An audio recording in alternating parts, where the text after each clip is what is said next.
Et oui, désormais, c'est à partir de 4h et jusqu'à 6h. On va se gêner. Bonjour et bienvenue sur Europe 1. Aujourd'hui avec Charlotte de Turckheim, Jérémy Michalak, Mustapha El Atrassi, Jérôme Bonaldi et celui qui prépare son one-man show à partir de la semaine prochaine à Paris. Où ça déjà ? Au Théâtre du Temple. Au Théâtre du Temple. Vous aussi, Jean-Luc Lemoyne. Non, ce qui me fait surtout rire, c'est Charlotte de Turckheim qui fait « Ah bon, il est 4h ?» Vous n'êtes pas rendu compte qu'on démarrait plus tôt l'émission? Non, je m'en suis pas rendu compte et je reviens de vacances où j'ai un petit peu carotté. Ça veut dire quoi, carotté ? Carotté, ça veut dire que tu prends quelques jours de vacances, que tu prétextes que les avions sont pleins parce que j'étais un petit peu loin, j'étais à la Martinique, et hop, comme ça, tu reviens quand tout le monde a déjà commencé à travailler. T'as carotté plusieurs jours en faisant croire. Oh non, pas vous en croire, en assumant complètement. T'as un peu carotté du visage aussi, non ? Vous êtes un petit peu blanc, vous, en revanche. Je comprends que la jalousie vous anime. Mais quand on a votre tronche, on se la boucle. Ah, ça commence fort. J'ai quelques mails d'auditeurs qui sont très contents de la nouvelle formule. Chouette, 2 heures dont on va se gêner, dit Fabrice. Merci, quel cadeau, on va se gêner forever. Bravo, enfin 2 heures de bonheur avec vous tous les jours. Ce sont les étrennes du nouvel an, ça c'est signé Grégory. À Mustapha, quelqu'un n'est pas content, c'est à propos de ce que vous avez dit sur Disney hier. C'était une réponse à Isabelle Mergo qui racontait qu'elle était avec ses neveux à Disney, et quelqu'un a dit que on ne signait à Disney, enfin les petits personnages de Disney ne signent que sur les livres Disney. Sûr. Non, voilà, on peut faire signer sur un bout de papier, ils font ça très gentiment. Sur un vieux Disney. Playboy, on peut aussi. Sur un vieux Playboy aussi. En tout cas, quelqu'un nous confirme qu'il y a effectivement des gardes du corps pour chaque héros, chaque personnage dans le parc Disney. En effet, Winnie est ainsi surveillé de loin, car nombreux sont les héros à recevoir des coups de pied de la part des enfants. Il suffit de faire un petit signe vers le garde du corps pour qu'il vienne sortir les héros de l'attroupement provoqué, car sans cela, il serait quasiment impossible à Winnie de sortir de la foule. C'est une précision aussi envoyée par Jérôme qui dit « Les gardes du corps sont uniquement là pour effectivement éviter aux Donald et autres plutôt des gestes un peu vifs à l'égard des enfants. En effet, les enfants peuvent être parfois un peu pénibles et pressants vis-à-vis des personnages. Le mauvais geste potentiel, claque, coup de pied, geste brusque, ne correspondant pas à l'esprit Disney, il faut à tout prix l'éviter. Et voilà pourquoi le petit personnage fait un signe au garde du corps et débarrasse le personnage des enfants qui sont autour. C'est terrible quand même. Moi j'ai travaillé dans un Disney Store. Ah oui? Dans un Disney Store, il faut savoir que les personnages n'ont pas le droit de porter les enfants. Donc toi t'es en costume et tu portes les enfants à côté pour faire des photos avec Mickey. Donc il y a certainement des gens qui ont des photos de moi en costume de Disney. Mais ils sont pas cher. Et ce qui m'a tué en fait, c'est qu'après en coulisses, j'ai vu Mickey qui a enlevé son masque. C'était une petite portugaise. Et moi, il paraît que le personnage de Peter Pan a 2 gardes du corps aussi, ouais. Ah, pourquoi? Bah, s'il y a Michael Jackson qui débarque. Vous savez que vous n'avez pas le droit de parler. Moi, j'ai des amis qui ont fait personnage de Mickey, qui ont fait des légumes. C'était un petit peu moins... Comment ça, des légumes? Il y a un moment, il y avait une parade avec des légumes. Il y en a qui faisaient la carotte et d'autres le maïs. Enfin, je sais pas, ça devait être l'ordre d'une très parade. penché carotte aujourd'hui, Oui, quand même. C'était... Parce qu'il y a une hiérarchie, hein, quand tu fais les légumes. C'est quand même beaucoup moins classe que de faire Mickey. Mais pourquoi ils prennent pas Pulitzer directement?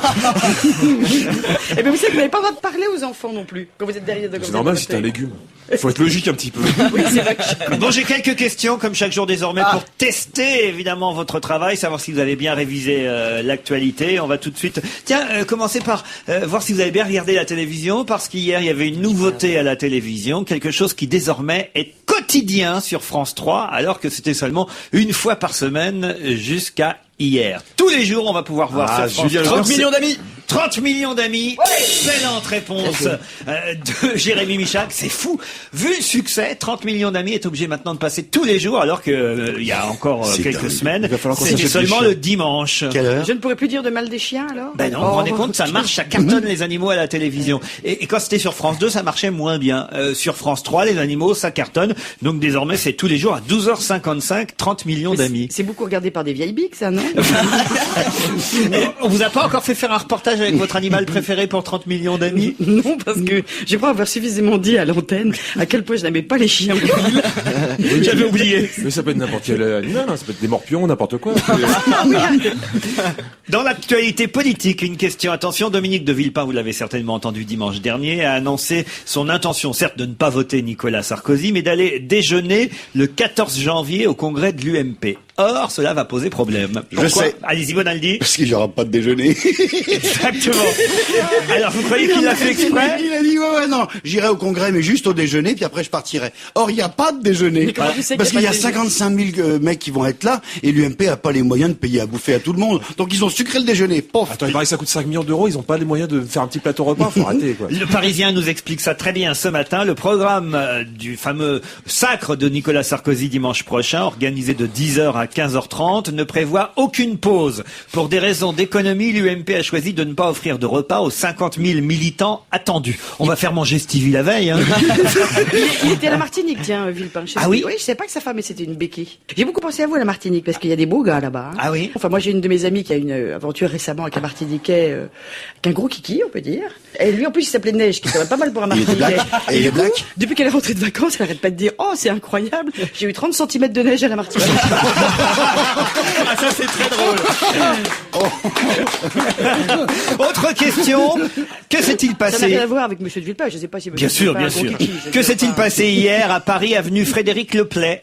Il y a une plaque commémorative dans le dernier appartement dans lequel a habité François Mitterrand. Une plaque qui a été Exact, posée. bravo. Dites donc, dans le 7e arrondissement de Paris, on a vu en plus Roland Dumas, Mazarine Pinjot et aussi Jack Lang, toujours là, déposer 2 gerbes de fleurs sur la tombe de l'ancien président français à Jarnac. Mais effectivement, pendant ce temps-là, à Paris, avenue Frédéric Leplay, Bertrand Delanoë dévoilait une plaque en hommage à François Mitterrand, mort il y a 11 ans. J'avais pas souvenir que c'était en janvier, moi. Est-ce que 11 ans que cela passe vite, 11 ans. Est-ce que je peux poser une question à mon camarade?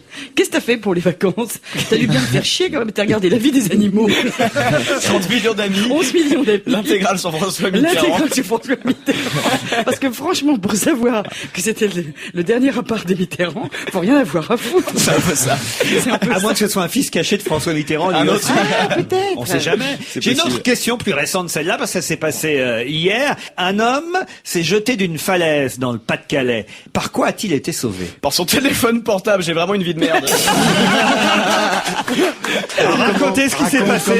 Il est tombé d'une falaise et il s'est raccroché sur une corniche qui était juste en dessous et il a réussi à appeler les secours avec son propre téléphone portable alors qu'il n'était pas forcément au top de sa Mais c'est forme, ça ce qui est garçon. dingue. Un homme se jette d'une falaise, donc on imagine que c'est pour se suicider. C'est à Odingen, près du Cap Grinet, dans le Pas-de-Calais. Effectivement, il se jette de la falaise, il tombe sur une corniche 40 mètres plus bas. Heureusement, il a son portable sur lui. Enfin, heureusement ou pas heureusement, parce que s'il voulait se suicider, je vois pas pourquoi il a utilisé son portable. Il aurait dû rester là jusqu'à ce que mort s'en suive. Bon, finalement, il a décidé de téléphoner et on a réussi grâce à un hélicoptère à l'hélitroyer. Et bon, il est grièvement blessé, mais bon, c'est mieux qu'un suicide 40 réussi. mètres, il a réussi à survivre Mais à oui, 40 c'est ça mètres que de je trouve chute. extraordinaire. Non. Et surtout, il captait avec son portable, c'est Non, ça que... Il a survécu à 40 mètres, mais il a surtout survécu à l'hélicoptère. Non, il a dû ripper, t'imagines, pom pom pom pom. Moi, je me jetterais pas d'une falaise si je devais me suicider. Comment vous feriez? Je sais pas, mais en tout cas, je trouve que se suicider, d'abord, c'est risqué. Ouais. Et ça fait mal. Il n'y a pas toujours une corniche en dessous, vous voyez ce que je veux dire. Moi, si je me suicide, c'est pour qu'on s'aperçoive que, bon, Ça, au il est toujours Doliprane. temps de me rattraper. Enfin, vous voyez ce que je veux dire. Une boîte de Doliprane. Oh là là, je me suicide aujourd'hui. Non, mais c'est vrai, un suicide, c'est un appel, généralement. Oh bah là quand même, de toute façon je pense qu'il a été entendu. En Oui. plus il a téléphoné.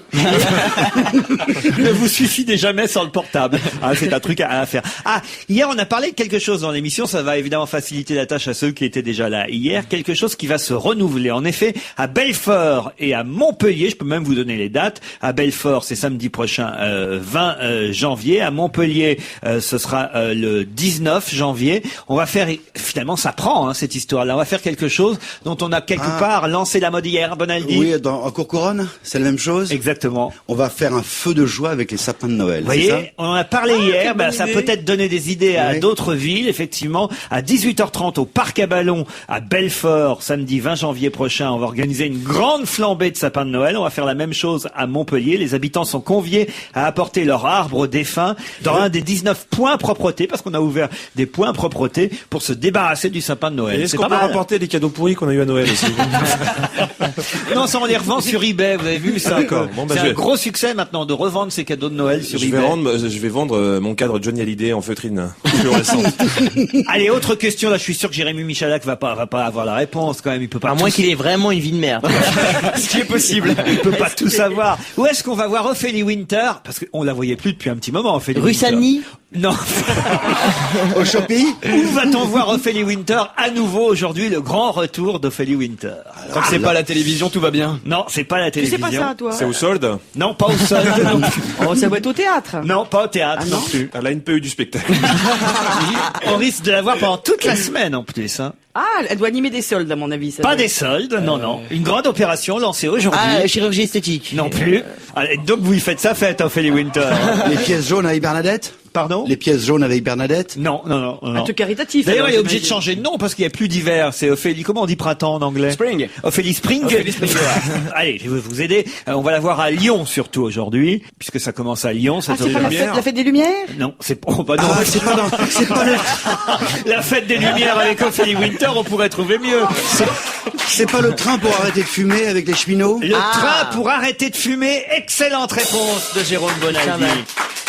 Et vous avez vu jusqu'où va l'humour français, puisqu'ils ont appelé ça cigare pour arrêter de fumer, puisqu'en effet, le train exposition cigare pour s'arrêter de fumer, conçu par la Société des trains d'exposition de la SNCF, va donc aller dans 6 villes différentes, essayer d'inciter les voyageurs à arrêter de fumer. Demain, ce sera à Austerlitz à Paris, mais ça part de la gare de Lyon aujourd'hui. Et le ministre de la Santé, monsieur Xavier Bertrand, sera accompagné d'Ophélie Winter, marraine de l'opération, puisque c'est une ancienne fumeuse, c'est une ancienne tout d'ailleurs, Ophélie Winter.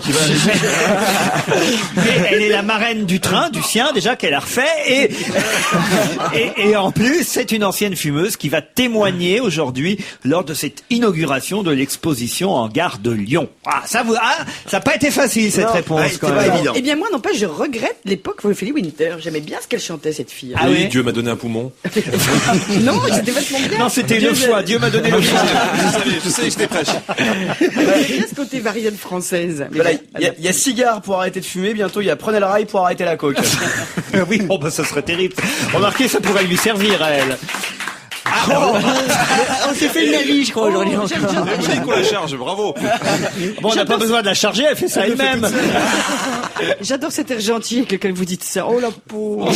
Oh, c'est pas gentil. de dire ça. Ils viennent le tirer. Alors, il y a un papier pas gentil non plus dans Le Monde. Je ne sais pas si vous avez lu Le Monde daté d'aujourd'hui, mais paru hier en kiosque à Paris. Je vais vous donner quelques phrases au hasard de cet article et vous allez devoir essayer de trouver de qui on parle dans cet article. On a rarement vu telle médiocrité dans un théâtre. À l'image du décor d'une banalité à pleurer. 3 chaises et un banc d'école posés devant une façade blanche. Mustapha?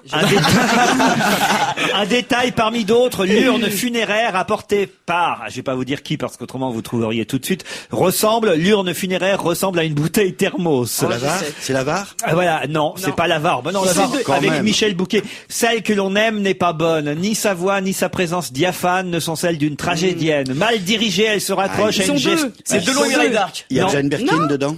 C'est Jane Jane Birkin. Birkin. Exactement. Ah. Jane Birkin dans Électre de Sophocle, traduit du grec ancien par Robert Pignard, nous dit-on, mis en scène par Philippe Calvario. Ça se joue au théâtre Nanterre Amandier. Et alors, la critique de Fabienne Darge dans Le Monde, j'ai jamais lu une critique aussi méchante. À ce point d'ailleurs que ça vaut sûrement beaucoup mieux que ce qui est écrit dans cet article du Monde. C'est surtout d'ailleurs manifestement au metteur en scène que la critique du Monde en veut, puisqu'elle dit, pour que le cocktail entre la sensibilité à fleur de peau de Jane Birkin et celle rageuse de son personnage puisse prendre, il eût fallu un metteur en scène, comme Patrice Chéreau, par exemple. En tout cas, on n'a pas su jouer finement avec les fragilités de Jane Birkin. C'est très méchant quand même, hein, ce papier. Vous l'aviez lu ? Non, je l'ai pas lu, mais en règle générale, j'évite maintenant, puisque je suis souvent moi-même exposée, de lire la critique. Ce que je trouve très méchant, finalement, c'est de le lire à l'antenne. Non, mais non, parce que moi j'adore Jane Birkin et je vous dis, oui, ça se voit d'ailleurs. ce papier est à ce point méchant qu'on puisse pas croire que ce soit à ce point pas réussi, quoi. Je suis sûr que ça vaut beaucoup mieux que ça. Non, c'est vrai, c'est d'une grande méchanceté. Non, enfin voilà, quoi. Bon. Mais de toute façon, le jour où on a compris que les critiques ne sont pas faits pour aider le théâtre, mais sont faits pour aider les ventes du journal dans lequel ils travaillent, on a tout compris. Et c'est vrai qu'on leur demande d'être incisif, d'être méchant, d'être sarcastique. Donc, c'est absolument antinomique avec le fait de faire une vraie critique. Donc, je pense que de toute façon, leur fond de commerce, c'est la méchanceté. Et je vois pas pourquoi ça va s'arrêter. Tiens, bah, lis Le Monde la semaine prochaine, il y aura un truc sur toi. Mais t'inquiète pas, je suis habitué. Ça pèse 370 grammes grammes, mais il faut une nuit pour s'en servir. Oh bah c'est Neige, c'est ton copain Neige. Et ça peut révolutionner beaucoup de choses, le monde. Je suis sûr que Jérôme Bonaldi, évidemment, posé comme ça, il voit pas ce que c'est, mais je crois savoir même, Jérôme, que vous nous l'avez proposé et présenté à la télévision, ce petit objet qui coûte 99 €, donc beaucoup moins cher que les grosses qu'on nous vend d'habitude. Et là, ça pèse seulement 370 grammes, et c'est surtout en voyage que vous allez c'est évidemment... une pile. Non, pas une pile. Un réveil d'aube. Pardon? Un réveil qui fait l'aube le matin, non, c'est pas ça? J'ai cru un réveil qui fait de la daube le matin. Qui te réveille avec une petite daube. 360 grammes. En voyage, ça sert. 370 grammes, soyez précis, Est-ce ça que- sert en voyage. C'est dans le Figaro qu'on l'a testé pour nous. Il y a tout un papier aujourd'hui dans le Figaro qui nous dit verdict, en voyage, ça constitue une solution de dépannage très honorable. Pourquoi? Évidemment, c'est la question. C'est une petite dynamo pour recharger ses batteries? Non, en une nuit, c'est un peu long, dit quand même le Figaro. Sextoy? Non plus. Voilà. Ah, ce sont des plaques solaires, peut-être, pour recharger votre portable. Non. Surtout la nuit, c'est bien Alors, c'est pratique. pas solaire, mais Eh bien, ça marche avec la Lune, tu ne le savais pas? c'est à l'aide d'ultrasons que ça marche. Ah, je sais. Allez-y, Je la Jérôme. connais. Gagnant ton concours Lépine l'an dernier. C'est la plus petite machine à laver du monde, c'est ça? Exact. Oh. La Super Eco Washer. Bravo, Jérôme Bonaldi. On l'a présenté à l'antenne, tout à Pour fait. éviter la corvée du petit linge en vacances, ce mini lave-linge émet des ondes sonores qui produisent des milliards de petites bulles, Oui. c'est bien ça. Et en éclatant, ces petites bulles provoquent des micro-giclements très puissants, ne rêvez pas, Charlotte, qui seraient capables de décrocher les taches incrustées au cœur du linge. Voilà. C'est pour laver les sous-vêtements en voyage. Ou les en trucs fait. fragiles même. Mais Tu tu mets mets ça dans dans ta ton baignoire lavabo, tu mets génie sans bouillir, Oui. tu mets le petit truc qui Il est faut de la branché. lessive à la main, hein, Oui, uniquement. oui, c'est pour ça que je dis les 600 bouillir, tu vois, les génies à la main, quoi, Oui. dans le genre. Oui. Tu le mets dans ton lavabo, tu branches ça sur le 220, il y a un petit transfo pour pas que tu t'électrocutes, et tu imagines que ça fait comme ça, les fibres, elles font comme ça. C'est vachement bien les fibres. Ouais. Les fibres qui Les vibrent gens avec le des voient bien ultrasons. là chez eux. en plus. Alors, la crasse qui est encrassée, imagine, tu bouges ta main comme ça, la crasse qu'elle est dessus, elle fait, hop, elle se détache. Et À ce moment-là, paf, génie sans bouillir arrive, il s'en met entre les deux, il emmène l'eau d'un côté et la Mais saleté est-ce de que ça l'autre. remplace une vraie bonne machine à laver comme celle que nous présentait la mère Denis? Il y a de ça quelque... Ça c'est vrai, ça. Ah non, il faut quand même deux Parce qu'il choses. paraît que c'est la mère Denis qui faisait de la pub pour Vedette, mais c'est Mimimati qui fait de la pub pour la Super Eco Washer. Et vous savez que Claude François, quand ils l'ont sorti de son bain, il était tout propre. Hein, Non, il faut bien, attends, c'est pour les petites lessives, les sous-vêtements, c'est vachement pratique. Henri Salvador et Gilberto Gil, c'est qu'il est ministre de la Culture Oui, au Brésil. mais Gilberto Gil, comme on dit là-bas, parce que je crois qu'on prononce les G. Et vous savez qui... le portugais, j'ai pas le gomja.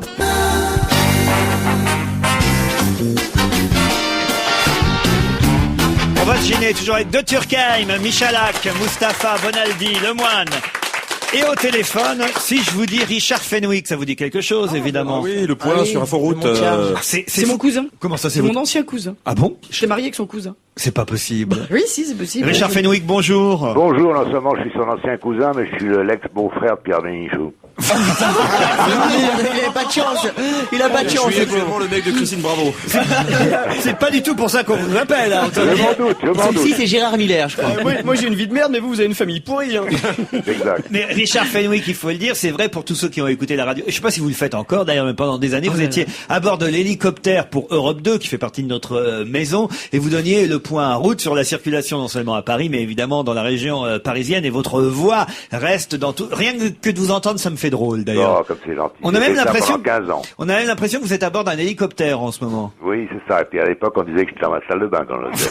Oui, mais c'est vrai que moi, quand j'écoutais, j'avais l'impression que c'était un routier Ah qui bah était dans donc son ça camion. confirme, puisque vous n'êtes plus à bord d'un hélicoptère, que vous étiez vraiment dans votre salle de bain, parce que c'est Voilà. exactement la même voix qu'à l'époque. Exact. Bon, alors si on vous appelle, c'est pour un sujet au départ évidemment grave, puisqu'il y a eu un drame, vous le savez, à Salins de Giraud dans les Bouches du Rhône. Il y a quand même Ouais, eu tout à fait. 3 morts. Curieusement, non pas parmi les personnes à bord de l'hélicoptère, mais parmi les gens qui déjeunaient dans ce restaurant et Ouais. qui ont vu cet hélicoptère partir. Alors, on met beaucoup en cause les hélicos dans la presse ce matin à cause de ces morts sur un parking, Ouais. et on dit que peut-être il va falloir réglementer tout ça et peut-être même interdire les décollages ou atterrissages d'hélicoptères n'importe où, parce que sur des pistes ça va, mais on peut pas forcément atterrir ou décoller n'importe où. Qu'est-ce que vous pensez de ça, vous qui avez pratiqué l'hélico pendant des années? Bah, je pense que oui, il devrait y avoir une certaine réglementation, notamment pour les jeunes pilotes et pour la taille de ce qu'on appelle les drop zones, c'est-à-dire les endroits où on se pose dans les restaurants, dans les relais châteaux. c'est vrai qu'il n'y a pas de réglementation sur la taille.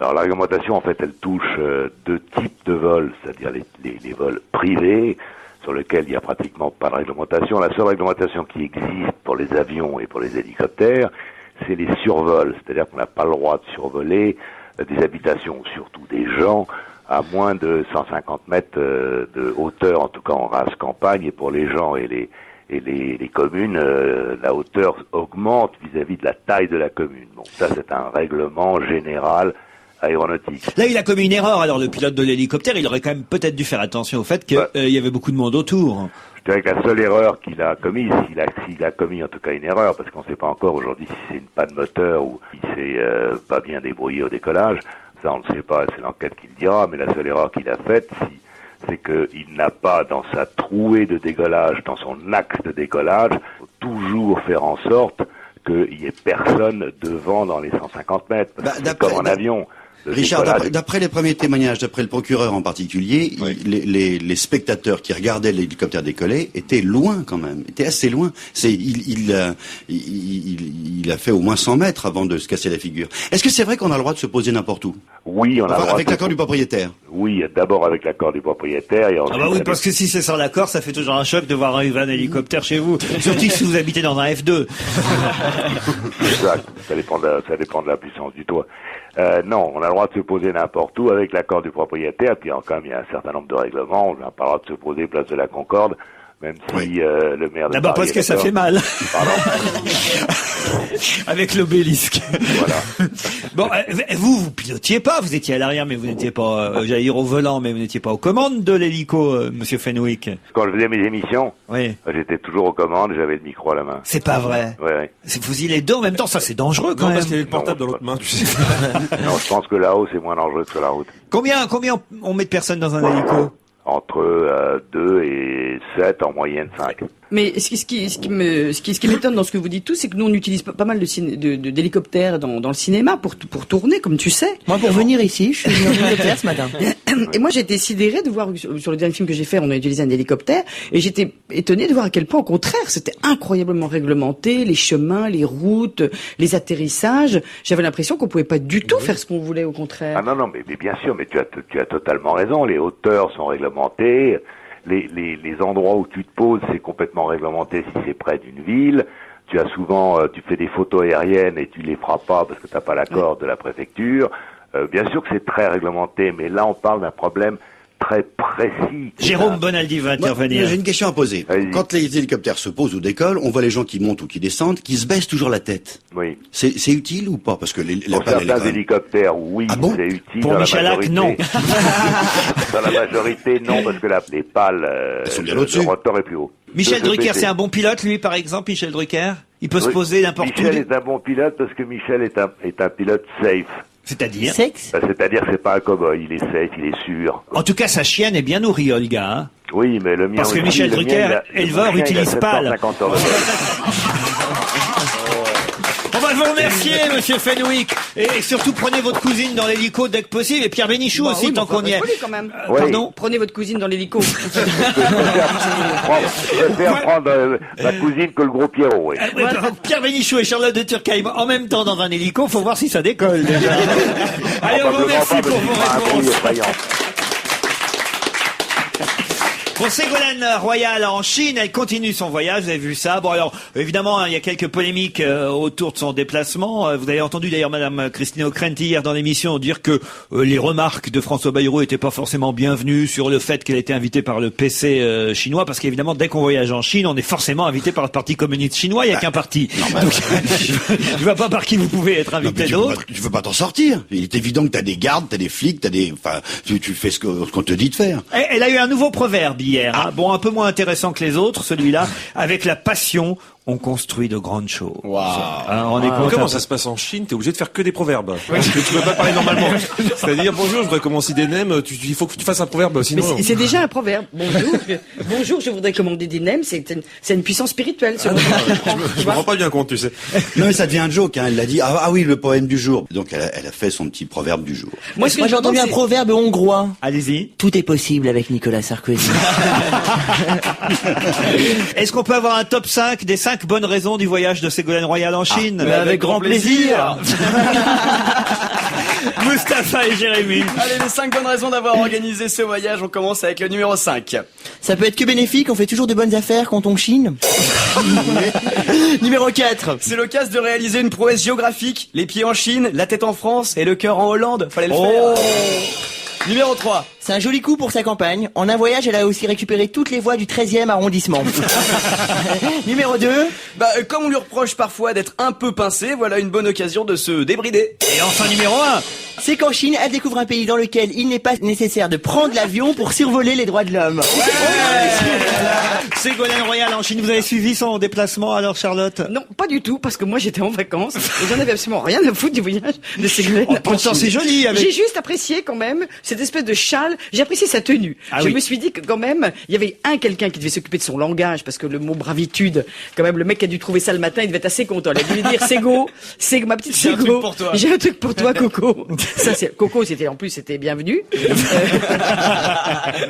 J'ai un truc parce que bravitude, et la tenue blanche, genre un petit peu ours polaire. J'ai trouvé ça très, sur la muraille de Chine, comme ça, enfin moi vu des Caraïbes, c'était très joli. Et pareil qu'elle va revenir en hélicoptère, elle va se garer juste devant l'UMP. On a raté une image. Allez-y. Moi, j'ai regardé toutes les télés hier en espérant la voir en rouge. On parlait des couleurs hier importantes. Le blanc, c'est le deuil, et pourtant elle s'habillait en blanc. Et le vice-ministre chargé de la diplomatie, qui est un monsieur très influent au sein du PC, a commencé à la draguer en lui disant « Je vous ai vu en rouge, vous étiez magnifique ». Genre, en chinois dans le texte. Et je l'ai pas vu en rouge dans les photos. Alors c'est d'ailleurs curieux parce que dans les commentaires des journaux, on ne nous dit pas la même chose que ce que j'ai vu moi hier à la télévision. Parce qu'à la télévision, effectivement, quand ce conseiller diplomatique, paraît-il très écouté du président chinois, qui est ministre des Affaires étrangères, lui dit « Je vous ai vu en rouge, vous étiez très bien, est-ce que vous aimez le rouge ?» D'après la presse, elle a répondu « Oui, vous en connaissez la raison, parce que rouge, c'est la couleur de la rose. » Et moi, ce que j'ai vu à la télévision hier, c'est qu'elle aurait répondu « Je ferai attention la prochaine fois, je vous ferai plaisir, je viendrai en rouge. » Alors, qu'a-t-elle vraiment répondu? Peut-être qu'elle parle chinois et qu'on a du mal à traduire. Moi, je ne sais pas. C'est assez étonnant. Moi, l'image que j'ai vue, que j'ai adorée, parce que j'avais pas le son, c'est elle en train de visiter des travaux quelconques, je ne sais pas lesquels. Le seul truc, c'est que quand vous enlevez le son, c'est là que vous vous rendez compte qu'ils sont tous très chiés, quand même. C'est-à-dire parce qu'en fait, ils font semblant de s'intéresser en prenant des espèces de sourires. Comme ça. Ils ont tous des espèces de sourires accrochés. Et en fait, on sent très bien qu'à l'intérieur, ces gens, mais j'en ai rien à faire. Donc, je souris parce qu'on m'a dit que ça m'allait bien de sourire. Alors, regarde, on fait pareil là. Qui est allé en Chine? Vous êtes déjà vous allé en Chine, Charlotte? Jamais allé en Chine. Jamais? Vous non plus, Bonaldi? Si, oui. Ah oui? Et c'est comment la Chine? C'est grand. Non, j'attendais pas une réponse. C'est comment la Chine? C'est la chanson de Pierre Perret qu'on écoute maintenant. C'est comment la Chine? Pierre Perret, vous la connaissiez pas cette chanson, hein? Non, je la connaissais pas. Je l'ai retrouvée dans mes vieux 45 tours. Que vous, Il y a une autre version qui est prévue, c'est Jean-Luc Lay qui chante avec un enfant. C'est comment la Thaïlande? Oh non, il a eu une amende quand même. Il a été condamné. C'est curieux d'ailleurs une amende, je trouve, pour une accusation de viol, non? Lui, il dit que c'est pratiquement une façon d'acquitter. De la quitter, parce que ça y est, ils sont plus ensemble. Exactement. On pourrait parler des SDF et évidemment l'association des enfants de Don Quichotte, qui manifestement plaisent beaucoup, parce qu'ils ont réussi à convaincre tout le gouvernement. Jean-Louis Borloo, vous avez vu, et aussi Madame Catherine Vautrin, qui est la ministre qui s'occupe des problèmes sociaux, ont réussi à les convaincre de retirer les toiles de tente un peu partout dans Paris. Je suis pas sûr que ça s'enlève aussi facilement que ça et aussi rapidement qu'on le dit, mais l'association dit c'est bon, mais les SDF disent pas tous pareil. Ils disent on va attendre. Oui, et puis ils ont pas dit qu'ils allaient enlever toutes les tentes. Ils ont dit qu'ils allaient enlever chaque fois qu'un SDF sera vraiment relogé, ils enlèveront une tente. Mais moi, ce que je voulais dire, c'est que je sais pas vous, mais moi, honnêtement, au début, j'y croyais pas tellement à ce truc-là. Je me suis dit que c'est farfelu et tous les enfants. Est-ce que c'est pas une opération de promotion pour DVD de camping? Ça faisait très opération de promo pour Decathlon. Non, j'exagère. Oui. Mais on y croyait qu'à moitié. Eh ben, je trouve que finalement, une fois de plus, l'opiniâtreté et l'action individuelle, quand même, apportent. L'action individuelle et les élections présidentielles approchant, effectivement, ça marche. Oui, évidemment. Et le trou dans l'information, dans l'actualité de la trêve des confiseurs, et puis surtout le fait que c'était un droit juste, important. Bien sûr, vrai, bien sûr. Non, important, c'est dans l'histoire. Il y a quand même quelqu'un qui les traite de bobos parisiens, cette association des enfants de Don Quichotte. C'est Yves Perret, président du foyer Notre-Dame des Sans-Abris à Lyon. Et lui dit que ses propos ont été évidemment un peu critiqués depuis, hein, mais quand même c'est pas inintéressant. C'est Marianne qui revient là-dessus cette semaine. Il lui dit, ce monsieur, puisqu'il préside une association pour aider les mal loger. C'est indécent. C'est une insulte portée aux autres associations. Lyon dispose de 1200 places d'hébergement propres et dignes. C'est largement suffisant. Alors pourquoi installer des tentes de camping dans la ville? Ben oui, mais si c'est ça vrai, qui... les SDF, ils sont chiants aussi. Sont snob, Ils veulent rester à Paris alors qu'ils pourraient aller à Lyon. C'est vrai. Il faut arrêter. il faut- Non, mais ils veulent parce qu'à Lyon, ils en ont fait aussi, hein, Ah oui, évidemment. oui, non, mais je suis d'accord, mais c'est vrai que là, c'est un problème très très lyonnais. Il n'y a pas de concurrence entre les différentes associations. Tout ce qui peut aider doit rentrer en compte, quoi. Je pense qu'il faut savoir mettre son enseigne dans sa poche, c'est-à-dire accepter sûr. la concurrence d'autres organisations, y compris des trucs très autonomes qui naissent comme ça. Et je crois aussi qu'à Lyon, on ne peut pas venir quand on est SDF avec son chien. Or, Oui, il y a les pire, il y a SDF, pire. ils aiment bien venir avec leur chien. Tu ne Non. peux même pas venir avec ton mobil-home. Et puis ce qu'il faut reconnaître, c'est que c'est quand même assez compliqué à gérer, parce qu'effectivement, tous les gens qui s'occupent des SCF te disent qu'ils ne veulent pas particulièrement aller dans ces centres d'hébergement. Ils ont un côté individualiste, sinon ils seraient pas comme ils sont. Et vivre tous ensemble, c'est impossible. Et c'est souvent aussi pour ça qu'ils prennent des chiens, parce qu'ils savent que comme ça, on peut pas les mettre dans des centres d'accueil. Donc c'est vrai que ça va pas être simple à gérer non plus. Puisqu'on est dans l'aide aux personnes défavorisées, alors il y a aussi la fameuse polémique justifiée, il faut dire, autour de la fameuse soupe au cochon. Le Conseil d'État a décidé d'interdire la distribution de soupe au cochon à Paris, l'estimant discriminatoire et donc susceptible de troubler l'ordre public. C'est que dans un premier temps, la justice avait finalement autorisé cette soupe au cochon qui, évidemment, sert à écarter on va dire, des associations extrémistes qui servent qui ont envie d'écarter à la fois on va dire les pauvres d'origine juive et d'origine Et musulmane. Surtout que la plupart des clochards sont musulmans. Ils ont tous fait le ramadan au moins une fois dans leur vie. hein. Mais c'est une belle provoque. Bon, je peux pas croire que les gens font exprès de servir de la soupe avec du porc. Si, pour- mais c'est un mouvement d'extrême droite clairement. derrière. Ah, C'est un mouvement proche du c'est Front pas National vrai. qui l'a fait exprès, comme une provocation. C'est aussi interdit pour cause de cannibalisme. Comment ça? Bah, l'extrême droite qui fait bouffer du cochon, vous appelez ça comment, vous?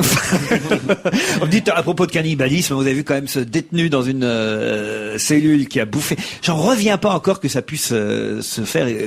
Ça fait penser à Il a Hannibal. bouffé quoi? Bah, c'est un coup de promo pour Hannibal, ça, Mais c'est sûr. tenez-vous un peu au courant, Charlotte oui. de Turckheim. Ah, Mais là, elle est avec neige et tout. Non, mais alors ça, je vais vous dire, pas du tout. Non, moi j'étais en vacances. Je n'ai pas ouvert un journal que vous pouvez voir. Eh ben, il y a Je un n'ai pas- détenu qui Si a- j'ai regardé beaucoup la météo à la Martinique, c'est absolument passionnant. Parce que la météo à la Martinique, ça ne change pas. Tous les jours, c'est la même chose. Sauf, vous savez ce qui fait que les gens regardent. Parce que je dis, mais pourquoi vous mettez la météo à la Martinique puis ça change jamais? Et en fait, ils ont pris une espèce de bombe atomique avec un décolleté, mais genre sans sein Ah oui, et bonnet d'accord. D. Et ce qui change tous les jours, c'est le chemisier. C'est de le la- sein du jour. Donc, ils ont pris la bombe atomique, ils nous ont envoyé Sébastien Follin. Eh ben, bravo. Alors, effectivement, il y a un détenu qui a mangé un morceau de poumon, hein, c'est bien ça, et de la chair de son co-détenu. Comment on peut arriver à attaquer C'est concrètement comment ça se passe. Et on nous a évidemment, heureusement, il n'y avait pas les détails parce que c'est pas très ragoûtant. On nous a pas décrit ça, mais je me demande comment c'est possible d'attaquer quelqu'un d'autre et de le bouffer au niveau du poumon. Parce que vous avez toute votre tête. Oui. Mais il y a des Il faut gens surtout avoir toutes ses dents. Hein. Mais quand on n'a pas toute sa tête et qu'on a toutes ses dents, forcément, moi je pense qu'il y a des actes. Regardez, l'histoire est truffée de Japonais qui bouffaient les jeunes filles. D'accord, mais il les tuait d'abord avant de les bouffer. Non, je suis pas d'accord. C'est peut-être un système d'évasion. C'est-à-dire que tu digères ton partenaire et tu le fais évader par les toilettes. Ah, mais c'est terrible. Enfin, franchement, Prison Break à côté, c'est rien à côté de Il ça. paraît qu'il avait fait tatouer justement les plans de la prison sur son foie, le mec. C'est pour ça que ça veut le récupérer. Il paraît que le meurtrier a émis des regrets. Il a déclaré que la victime manquait de champignons. Non, Oh ça non. C'est ça la difficulté du régime carcéral. Bon, ils l'ont enlevé de la prison. Hein. Ils l'ont mis ce qu'on appelle au frigo maintenant. Oh non. C'est à Rouen en plus. C'est dans ma région, dans ta zone. dans mon département. Ça Ah mais c'est ça qui c'est vous ça. choque, c'est ça qui vous retourne. Oui, c'est ça qu'on appelle le trou normand. non mais ça m'a choqué moi. Eh oui, mais c'est parce que moi je vous comprends. Chez moi en Alsace non plus, il n'y a pas de gens mauvais comme ça n'existe pas. Mais l'Observatoire international des prisons dit que 40% des détenus ne devraient pas être en prison, mais devraient être en hôpital Ben oui. psychiatrique. C'est essentiellement un problème psychiatrique. Et les prisons, c'est révélateur, c'est un épiphénomène, mais qui révèle derrière un mal profond. Puisque vous n'avez pas bien suivi l'actualité et que vous revenez à peine de vacances, chère Charlotte de Turckheim, je suis sûr en revanche que pendant vos vacances, ça s'est bien passé avec votre compagnon. Oui, très bien, je vous remercie. Vous êtes pas séparés, vous n'avez pas eu de... Non. Mais à part ça, elle a pas arrêté de mater les beaux mecs, hein, quand même. Ah oui, non mais ça c'est impossible de faire autrement. Et lui, il regarde la météo. Parce que là, vous venez aujourd'hui avec quelques petits conseils pour qui veut justement rompre et envoyer et laisser un petit mot à quelqu'un dans ces cas-là. Voilà, exactement. Parce qu'en revanche, j'ai été frappée par vous savez, on prend toujours des résolutions. en fait, en début d'année. Et en fait, je me suis rendu compte qu'il y avait beaucoup de gens qui, quand même, avaient assez envie de se séparer de leur conjoint et ne savaient pas comment le faire. Et donc, je vous ai fait une espèce de petite compile de comment dire à votre conjoint que vous voulez le quitter. En laissant un petit mot sur la table, Alors, vous pouvez soit laisser un petit mot sur la table, soit lui envoyer une lettre. Alors, si vous vivez avec quelqu'un qui aime bien bouquiner, qui est un peu littéraire, vous lui dites simplement, ma chérie, les écrits restent, moi pas. Voilà. Alors après, vous voulez dire cette lettre pour te dire que je te quitte. Je ne sais pas si j'arriverai un jour à oublier l'incomparable grain de ta peau, le charme inégalable de ton sourire, la perfection de ton buste, l'attrait de ta conversation, le génie de tes réflexions, la perfection de tes étreintes, mais j'ai dans l'idée que Jean-Pierre pourra m'aider. Jean-Pierre, c'est l'autre, donc j'ai bien compris. Donc c'est l'autre. Si vous êtes très bien élevé, vous pouvez dire « Mon cher Stéphane, au revoir et merci pour tout. » Et puis si vous êtes obéissant, vous pouvez simplement dire « Puisque tu me demandes sans cesse de rompre avec le quotidien, je le fais. » Et si ça se passe pas bien sexuellement, alors là, si c'est la raison du départ. Alors ça, vous pouvez dire, si on avait filmé nos ébats amoureux, j'aurais sans aucun doute décroché un Oscar. Ou bien, tu te rappelles quand on s'est filmé en faisant l'amour? Eh bien, j'ai envoyé la cassette à la télé. Tu seras le grand gagnant de vidéo, gars. Moi, j'aime bien, parce que vous m'avez donné la liste, j'aime bien, moi qui collectionne les porte-clés, j'oublierai jamais tes couilles. Et moi, j'aime bien aussi, pour le divorce, on oublie les tribunaux. On va se diriger directement vers un peloton d'exécution. Un conseil, oublie le Viagra, passe directement à la greffe. Je serais pas très heureux si on me laissait ça comme mot quand même. Et puis il y en a qui est un peu triste, quelqu'un qui est en train de mourir et qui dit, mon petit mari chéri, puisque je suis en train de mourir, il faut que je t'avoue que c'est moi qui t'ai volé les 10 000 euros pour partir en vacances avec ton frère. C'est moi aussi qui ai renversé ta maîtresse en voiture et qui t'ai dénoncé au trésor public. Et le mari lui répond, ma petite chérie, ne t'inquiète pas, n'y pensons plus. Et puisqu'aujourd'hui on se dit tout, moi aussi j'en avais à te faire. C'est moi qui t'ai empoisonné.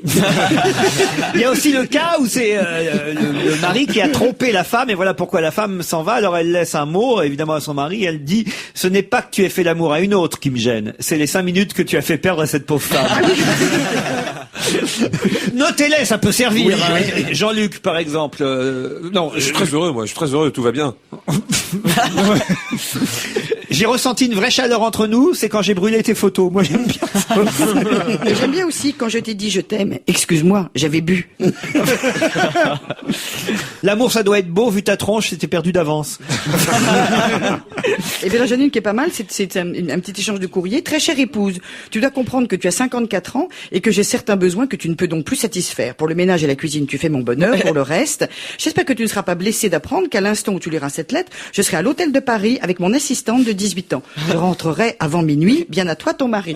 Et sa femme, elle lui répond, très cher époux, tu sembles oublier que toi aussi tu as 54 ans. Donc, au moment où tu liras ce fax que je t'envoie à l'hôtel de Paris, je serai à l'hôtel des voyageurs, en compagnie de mon prof de gym, âgé lui aussi de 18 ans. Et pour le brillant mathématicien que tu es, il sera enfantin de comprendre qu'on peut aisément faire entrer plusieurs fois 18 dans 54, l'inverse est impossible. Inutile de m'attendre, ta femme.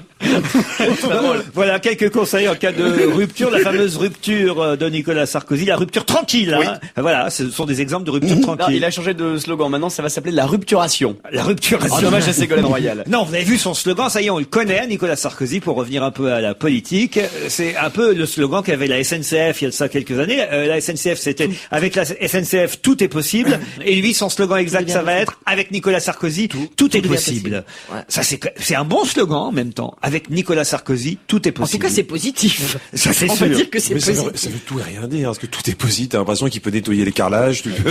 Au Karcher. évidemment. Avec Sarko, tout est possible. Avec Sego, tout est probable. En fait, ce slogan rappelle un vieux proverbe qui n'est pas chinois, celui-là, c'est impossible n'est pas français. Vous voyez ce que je veux dire? Pas bête. Impossible n'est pas français. Moi, je pense que c'est très possible est français, donc possible est Sarkozy. Là, c'est de l'analyse à 2 balles que je viens de vous faire. Moi, je pense que tout est possible est forcément quelque chose de extrêmement, vachement porteur. C'est très très malin, tout est possible. Il avait intérêt à Oui. trouver un bon slogan parce que ce sont évidemment pas ses soutiens qui vont l'aider dans cette campagne présidentielle. Évidemment, Pascal Sevran est éliminé. Il y a que Stevie qui reste. Hein. Doc Gineco est lui aussi éliminé parce que évidemment il a eu encore quelques déboires. J'en oublie un, Johnny Hallyday parti pour la Suisse. Je suis en train de me demander si effectivement Sami Nasseri n'était pas à l'UMP. On n'a pas de nouvelles de Sami Ah, Nasseri. je l'adore maintenant. Au début, il m'agaçait, Sami Nasseri, maintenant je l'adore. Ah oui, pourquoi? Parce que toutes les semaines, je me dis, sur qui va bien encore taper? Qu'est-ce qu'il va faire encore comme connerie? Là, il est vraiment en prison, Samina Seri, alors. Espérons qu'il n'ait pas une petite faim. Grâce à lui, Taxi 4 va intégrer le Guinness Book quand même. Ah oui? Oui, c'est le premier film qui, avant même d'être sorti, fait déjà une entrée en prison. Oui, une entrée en prison, c'est déjà pas mal. Au box office. Non, moi j'aime bien aussi le côté visite des prisons, parce qu'en fait, il les aura à peu près toutes connues, et on peut donc résumer ça ainsi. Pour Samina Seri, tous les chemins mènent en prison. Excès de vitesse, freine. Problème avec l'alcool, santé. Insulte raciale, langage fleuri. Alors, ce que j'ai trouvé très mignon, c'est que son frère a dit, oui mais vous comprenez, il faut que je vous dise quelque chose, il a un problème avec l'alcool. Ah bon? Non. Non. Oh non. J'ai trouvé que c'était exagéré. Si par exemple, on vous appelait pour tourner dans un film avec Samina Seri, vous diriez oui, Non, Charlotte? je dirais non. C'est vrai? Sérieusement? Ah sérieusement, je dirais Mais non. c'est un bon comédien. Ou c'est peut-être un bon comédien, mais pour moi, il y a quelque chose qui est plus important, c'est d'être quand même un bel être humain. Et quelqu'un qui cogne sur ses gonzesses ou qui se comporte comme il se comporte, je n'ai pas envie de travailler Est-ce avec. qu'il a vraiment tapé sur des gonzesses, là? Oh, il est pas moi, j'écoute. Mais c'est un comédien, c'est du boulot, Ouais, tu mais le vois pas en c'est- dehors du tournage. Ouais, mais ça me gêne. Voilà, je peux pas être avec un mec qui cogne sur tout le monde. Pourquoi tu dis ça? Non, je comprends tout à fait qu'on ait des problèmes avec l'alcool et qu'on est soigné, mais je veux dire que ta douleur à toi, si tu veux, passe sur celle des autres. Il y a un moment, tu te prends en charge, tu vas te soigner, tu fais une cure de désintox, mais tu peux pas. Moi, j'ai tourné. Tu sais ce que c'est que de tourner avec des mecs Moi, j'ai tourné avec un mec qui est à moitié étranglé un jour, et on me disait, il était quoi, ivre mort. Le Je mec suis content, moi. Je suis content que Laurent soit pas comme toi. Si, bossait qu'avec des gens sains. Ah oui, j'aurais personne dans l'équipe. Et qui c'est qui a essayé de t'étrangler? Bah, il est mort depuis, le pauvre vieux. Ah bah tu vois, Tu l'as tué ça lui a pas Maman, tu l'as servi. eu? Ah oui, d'accord, mais enfin, si tu veux, entre-temps, moi, je suis partie à l'hosto, et tout le monde me disait, oh non, mais tu comprends, le pauvre, il contrôle pas sa force, il est malade, il a un problème avec l'alcool. J'ai dit, mais va te faire voir, mon pauvre vieux.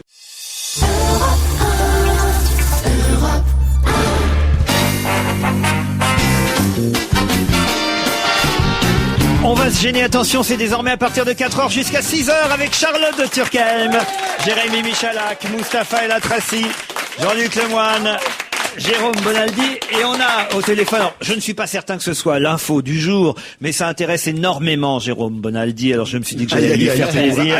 Nous avons au téléphone monsieur Noël Miotte, qui est président de l'association des fabricants de la saucisse de Morteau. Bonjour monsieur.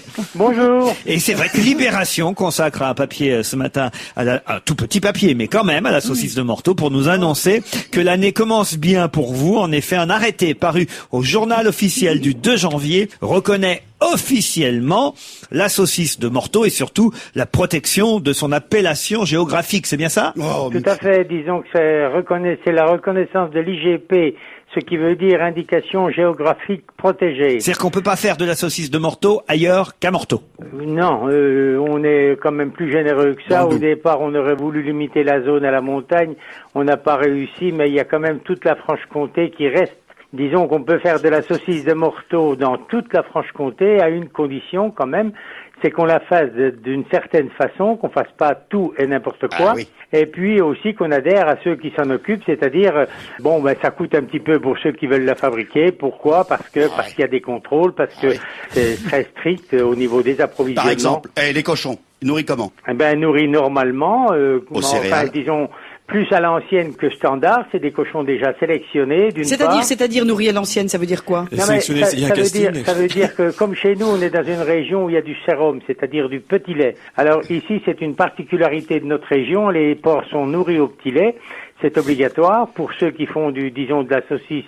Il y a deux saucisses de Morteau, une labellisée et une autre. C'est pas sur le drapeau du Parti communiste qu'on voit ça, la saucisse et le Morteau? Très bien, c'est le marteau là-bas, c'est pas la Morteau. Est-ce que vous pensez, monsieur, qu'il serait possible de nourrir ces cochons avec de la soupe à base de militants d'extrême droite, par exemple? Est-ce que c'est quelque chose de possible? Ah, j'irai pas jusque-là quand même, vous savez. Pas les rendre malades, vous avez raison. On va pas être cannibaliste.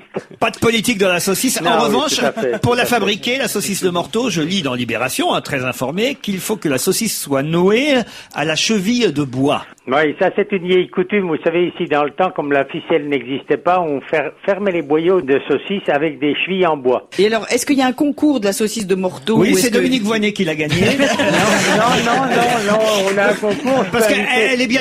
Je me trompe pas. Je vous y invite. C'est au mois d'octobre-novembre. Charlotte, vous êtes invitée. Très bien reçu. Il y a un concours qui se fait dans la région de Morteau, juste à côté, mais enfin, la soirée de gala se fait à Morteau. Je citais Dominique Voynet non pas pour être inélégant, mais parce qu'elle est bien de votre région, la Franche-Comté. Elle est de Belfort, plutôt. Oui. Non, elle est de Dole, dans le Jura, exactement. Non, mais elle a immigré. Vous savez, tous les politiques, ils changent de... Ils restent pas dans leur pays, ils seraient jamais élus autrement. Il y a la saucisse qui bouge pas. Donc, avec Voynet, il y a Dole. Ça dépend, la saucisse, ça bouge, si c'est les hirondelles. Non, mais la vraie saucisse de Morteau, elle est moins grasse que les autres, c'est ça aussi qui est important. Non, mais voilà, c'est pour ça, on a actuellement, bien sûr, un produit de qualité, un produit qui était mais bien sûr, pas mal connu, mais maintenant qui sera encore plus reconnu parce qu'on sera encore plus, il y aura plus de volume de fait. Est-ce qu'on peut trouver de la saucisse d'Orto Morteau. Voilà, c'était ça ma vanne. Non. Halal, on peut en trouver halal ou pas? Je me demandais. Ben, écoutez, ça, je peux pas vous répondre. Moi, je préside l'association des commerçants, mais je n'ai quand même pas l'adresse de tous leurs clients. On trouve ça, en grande distribution. Maintenant, l'essentiel, c'est qui s'appellera Morteau. Monsieur, Lal, c'est pas une ville, hein. Quand on dit, non, mais il a pensé que c'était un magasin. Laval, il a compris. Non, pas au Non, pas la halle aux chaussures, monsieur. Non. Ah bah non. Il faut non. Alors la question, est-ce qu'on pourrait faire de la saucisse de Morteau avec du bœuf? Pour faire de la saucisse de Morteau halal. Non, mais on peut tout faire, vous savez, dans la vie. Moi, je peux en faire. Quand vous faites de la merguez, c'est fait avec du bœuf, mais on peut pas l'appeler Morteau. Monsieur Noël Miotte, est-ce que c'est vrai que Claude François vous a rendu énormément service? Dans quel sens? En chantant Si j'avais une Morteau. Bon, merci, monsieur Noël Miotte, président. Je vous en prie, bonne journée. Bonne journée à vous, président de l'association des fabricants de la saucisse de Morteau. Je citais Claude François pour un enchaînement facile parce que je voulais vous parler de Johnny Hallyday et Antoine. C'est François qui fait tout un papier ce matin sur la rivalité entre les deux chanteurs à cause des lunettes. Parce que, évidemment, Antoine fait de la pub pour Atoll, vous le savez. Atoll! Tandis que Johnny, lui, c'est Optique 2000. Et ce qui est rigolo, c'est que cette rivalité entre Antoine et Johnny, elle est fortuite là pour ce qui est des lunettes, parce que je pense pas que chez Optique 2000 ils aient pensé à engager Johnny uniquement pour emmerder Antoine, mais effectivement dès les années 60, l'un et l'autre se répandaient par chansons interposées parce que c'était un peu Antoine voulait mettre Johnny au cirque à Medrano. On a d'ailleurs l'extrait de cette chanson d'Antoine, c'était dans les élucubrations. Tout devrait changer tout le temps, le monde serait bien plus amusant. On verrait des avions dans les couloirs du métro et Johnny Hallyday en cage à Medrano. Voilà, Johnny Hallyday en cage à Medrano, et Johnny avait répondu avec la chanson j'adorais cette chanson. Cheveux longs, idées courtes, qu'on va écouter dans un instant, mais c'est quand même rigolo qu'aujourd'hui il se fasse à nouveau la guerre à travers les marques de lunettes, quoi. Vous êtes plutôt pour les lunettes Antoine ou les lunettes Johnny, vous, alors? Je vais vous refaire ma petite blague bien naze. Allez-y. C'est Johnny Hallyday et Laetitia qui se demandent ce qu'ils vont donner comme étrenne à leur neveu à Noël. On vous l'a déjà fait dire. Je l'adore. Je l'adore parce qu'elle est tellement naze. Écoutez bien. J'aime bien la tête des Jean-Luc. J'attends. Écoutez bien parce qu'elle est affolante de bêtises. Il y a Johnny qui dit à Laetitia, bah alors pour les grands, on va donner 5 000 € et Optique 2000. Il y a Didier Gustin qu'on peut citer, il sera à la Comédie de Paris bientôt. Didier Gustin qu'on a trouvé une bonne aussi, comment on appelle Laetitia, Johnny et Jade, maintenant qu'ils sont à Gstaad, les trois Suisses. La guerre des lunettes entre Johnny et Antoine, Atoll contre Optique 2000. Dans les années 60, c'était la guerre en chanson, et effectivement on vient d'entendre les élucubrations d'Antoine qui voulait mettre Johnny en cage à Medrano. Et comme Antoine avait les cheveux longs, c'était les 68 ards, et que Johnny était un peu anti-68 ards, déjà à l'époque, il était très à droite finalement, et bien Johnny avait répondu en chanson à Antoine, cheveux longs, idées courtes. Cheveux longs, idées courtes, Johnny Hallyday, c'était la réponse à Antoine. Il faudrait juste qu'on m'explique quelque chose, mais c'est une vraie question, mais pour les publicitaires. Il y en a un, c'est Optique 2000, et l'autre c'est Attends, les opticiens. Ils vendent des lunettes ou des sonotones? Allez, on se retrouve après la pub. On va se gêner toujours avec Jérémy Michalak, Mustapha El Atrassi, Jérôme Bonaldi, Charlotte de Turckheim, Jean-Luc Lemoyne et au téléphone le directeur fondateur du Cours Florent, puisque les Cours Florent, où on apprend à jouer à la comédie, où on apprend à être comédien, à être acteur, ces Cours Florent ont fêté leur 40e anniversaire et entament leur 41e saison. Toute la presse en parle encore ce matin. François Florent, bonjour. Bonjour. Alors ça s'est bien passé cette petite fête? Oh, ça s'est très bien passé, on est encore un petit peu somnolent, mais on est d'arrache-pied pour la suite des événements. Je vous vois en photo ce matin, par exemple, dans le Parisien. Vous étiez avec Jean-Pierre Daroussin, Francis Huster, Anne Roumanoff, Christiane Areali, Patrick Mille, Jacques Spessière, qui sont d'anciens comédiens, d'anciens élèves à vous, en quelque sorte. Oui, vous n'étiez pas sur la photo. Ben, non, moi j'ai pas fait les Cours Florent, donc c'est normal. Comme quoi, hein. C'est très con, hein. Et alors, il n'est pas trop tard pour bien faire. Hein. Vous avez fait les Cours Florent? Oui, j'étais au Cours Florent et je voulais dire que je regrette de pas être venue à cette soirée parce que j'étais en vacances, mais que je C'est qui? C'est Isabelle? Non, c'est Charlotte de Turckheim. Salut Charlotte. Salut, tu vas bien? Ça va bien. Et voilà, j'ai pas pu venir malheureusement, mais je regrette parce que ça a dû être un moment fort sympathique. Oui, tu as manqué des copines de beaucoup de générations. Mylène Farmer a fait les Cours Florent. Oui, absolument. Elle ne s'appelait pas Farmer d'ailleurs à l'époque. Elle s'appelait Gauthier. Mylène Gauthier. Mylène Gauthier, oui. Gad Elmaleh a fait les Cours Florent, Oui. José Garcia, il y a toute une liste Oui, là. oui, Yvan oui. Attal, Daniel Auteuil, Isabelle Anne Adjani, Romanoff. Sabine Azema, Édouard Baird, Oui. Éric Rouve, Sylvie Oui. Testu, Audrey Tautou aussi. Enfin, Oui. Et- On l'espérait un peu, Audrey, hier, mais enfin bon. Et évidemment, si on parle beaucoup de vous aujourd'hui dans la presse, c'est aussi à cause de votre fameuse petite phrase reprise par tous les journaux. Je l'ai même entendue sur LCI hier soir C'est pas vrai. et sur Europe 1 ce matin. Votre petite phrase qui raconte donc en gros que une maman candidate à la présidence de la République le 22 avril se serait présentée à vous il y a quelques années pour inscrire son fils au cours Florent. Et en apprenant que les locaux avaient déménagé avenue Jean Jaurès, alors que elle pensait que c'était quai d'Anjou dans le 4e arrondissement, elle est repartie avec son fils aussitôt. Et évidemment, dans la presse et hier sur LCI, on nous a précisé que cette maman, c'était Ségolène Royal. Alors, je trouve un peu la polémique, un peu. Écoutez, hier dans mon discours, j'ai fait allusion à cet événement sans nommer qui que ce soit. C'est vrai, mais enfin, alors, est-ce que vous... La maman candidate à la présidence. Est-ce que vous confirmez que c'est bien Ségolène Royal? D'après les photos qu'on en reçoit tous les jours, et de Chine et d'ailleurs, je crois que c'était elle.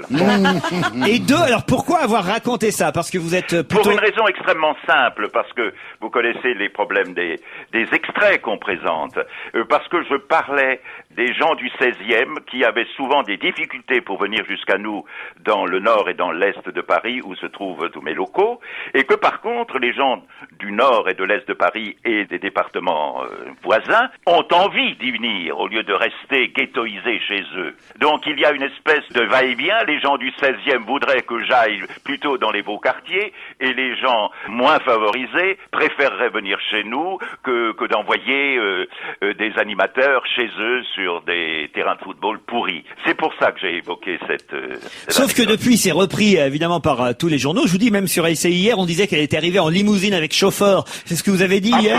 Absolument. Elle était venue en chauffeur, bien sûr. Bon, alors donc vous lui reprochez d'être parti avec son fils et de pas avoir inscrit son Non, fils? il est très dommage que j'ai eu droit à cette réflexion. Si ce n'est pas dans l'île Saint-Louis, je ne peux pas inscrire mon fils chez vous. Dernière question, est-ce que vous êtes sarkozyste? Écoutez, je ne sais absolument pas pour qui je vais voter. Si j'avais la chance de pouvoir voter pour Nancy Pelagos, je le ferais. C'est qui? Allez-y, c'est qui? C'est la présidente de la Chambre des représentants américains. Oui, donc vous êtes Vous l'avez sarkozyste. déjà, vous l'avez Non, elle est démocrate. Elle est démocrate. Oui, mais enfin, elle est américaine. Oui. Bien sûr, je le sais. Non mais pour esquiver les réponses comme ça, faut être sarkozyste. Non, mais je vous assure que je me suis pas déterminé, mais je peux vous dire très simplement et modestement que cet affront qui m'a été fait, eh bien, je le retiendrai le 22 avril. Ça, c'est fou, alors. À mon avis, vous allez avoir des nouvelles de Ségolène Royal assez vite, vous voulez que je vous dise? Bah écoutez, si elle me retourne et me met sous son charme, on verra pour la suite. Allez, on vous remercie, monsieur Florent, directeur Allez, salut. fondateur des cours Salut. pour le 40e anniversaire. Ça, c'est assez étonnant quand même cette anecdote. Ce que j'ai trouvé étonnant, c'est que toute la presse s'en empare et surtout les journaux comme LCI hier. À mon avis, quand elle va rentrer de Chine et qu'on va lui raconter cette histoire, elle va vite apporter sa version des faits. Moi, une fois, j'étais rue de Rennes et j'étais à la Fnac et j'ai vu Ségolène Royal. Non, parce que visiblement, Tu peux t'arrêter là. pour se faire mousser visiblement, il faut raconter une anecdote sur Ségolène Royal. Donc je l'ai vu, elle achetait des disques. C'est Ça, c'est une bonne Moi, promo pour ton spectacle. je l'ai vu à la télé une fois. Carrément. Tout à l'heure, on a évoqué les problèmes de cohabitation en cellule et c'est vrai que c'était assez terrible cette histoire qui s'est déroulée à Rouen de cannibalisme entre deux co-détenus. Mais il y a aussi un autre problème qui a été évoqué dans le Parisien hier, sont les détenus non fumeurs qui réclament des cellules justement où ils ne seront pas avec un co-détenu qui lui fume, parce qu'on fume beaucoup en prison, énormément plus qu'à l'extérieur, ça paraît logique. On n'a pas le nom du prisonnier qui sert de témoin dans le papier du Parisien, mais qui explique qu'effectivement il a eu d'énormes difficultés dans une cellule de 9 mètres carrés à partager pendant plus de 3 semaines au mois de décembre la vie d'un fumeur. Il dit la vie en détention c'est 22 heures enfermées par jour, et quand vous n'êtes pas fumeur et que vous devez le faire avec un fumeur, c'est terrible. Ça vous a donné l'idée d'un top 5, Jérémy Michalak? Voici le top 5 des raisons de rendre les prisons non fumeurs. Alors, numéro 5. Ça évitera de donner des raisons de se battre à Samina Seri. S'il n'y a plus de cendrier dans les cellules, il aura du mal à blesser un vigile. Numéro 4. Ça donnera aux détenus une occasion de plus essayer de s'enfuir en allant voir les matons et en leur disant tu peux m'ouvrir s'il te plaît, je veux juste m'en griller une devant pour pas gêner les autres. Numéro 3. Ça évitera de donner la nausée aux détenus. C'est vrai, une cigarette, ça peut filer mal au cœur, surtout après avoir bouffé un poumon. Numéro 2. Ça permettra à Doc Gynéco d'éviter la récidive. On l'a déjà coffré parce qu'il roule trop vite. Bah là, sans tabac, il roulera moins vite. Même si ça doit le mettre en pétard. Et enfin, numéro 1 des bonnes raisons de rendre les prisons non fumeurs. C'est un premier pas vers le respect des détenus. Comme ça, le prochain qui demande une cellule végétarienne, on l'écoutera.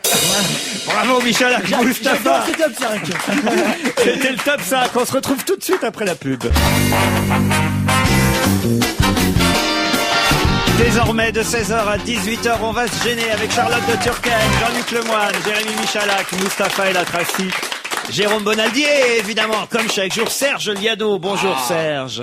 Bonjour Laurent, bonjour à tous. Bonjour. Aujourd'hui, pas de chanson qui se ressemble, mais un quiz musical. Ça veut dire que nos auditeurs et évidemment les chroniqueurs ici présents doivent prendre leur papier, leur stylo, avec évidemment comme point commun entre ces différentes chansons, ça va de soi puisque c'est la nouvelle année. Bonne année tout simplement. Voilà, les chansons qui comportent les mots bonne année. Il y a 9 chanteurs, 9 interprètes. 9 chanteurs à identifier avec donc les mots bonne année. Il y en a des faciles, il y en a des moins faciles. Attention, papier, stylo, il en faut 9.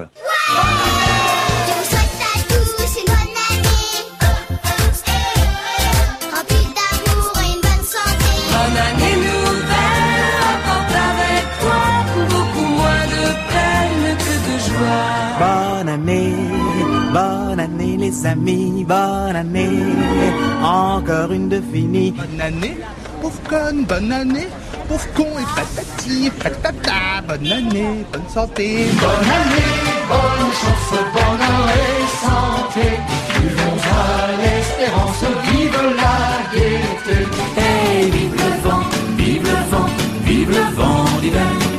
Boule de neige et jour de l'an, et bonne année grand-mère. Tous mes vœux au monde entier. Bonne année, messieurs, dames. Bonne santé, bon travail, bon amour.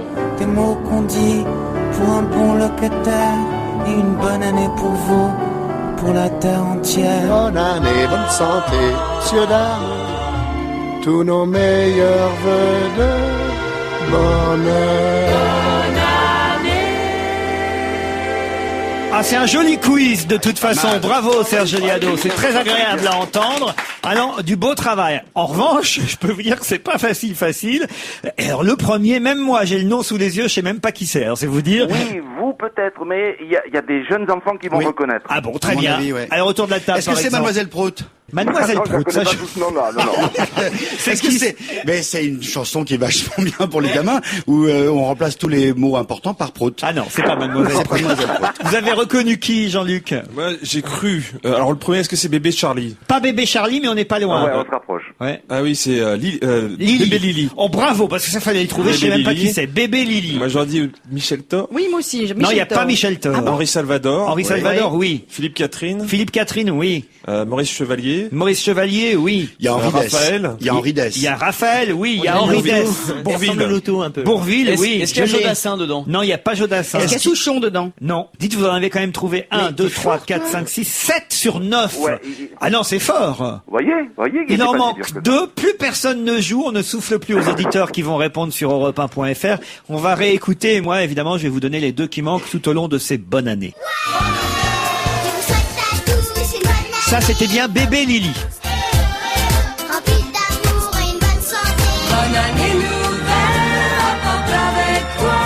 Celle-là, elle manque. On n'a pas trouvé qui c'était.